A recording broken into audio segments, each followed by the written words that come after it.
राष्ट्रवादी अजित पवार गटाकडून सर्वोच्च न्यायालयाच्या आदेशाचं पालन केले जात नसल्याचा आरोप करत शरद पवार गटाच्या वर्गाकडून केंद्रीय निवडणूक आयोगात तक्रार दाखल करण्यात आली आहे। राष्ट्रवादी शरद पवार गटाचे आमदार जितेंद्र आव्हाड यांनी तक्रार करण्यासाठी थेट दिल्लीस गाठली।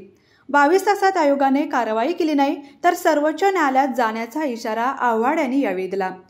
राष्ट्रवादी काँग्रेसमध्ये पडलेल्या फुटीनंतर निवडणूक आयोगाने राष्ट्रवादी काँग्रेस पक्ष आणि घड्याळ निवडणूक चिन्ह अजित पवार गटाला दिले होते।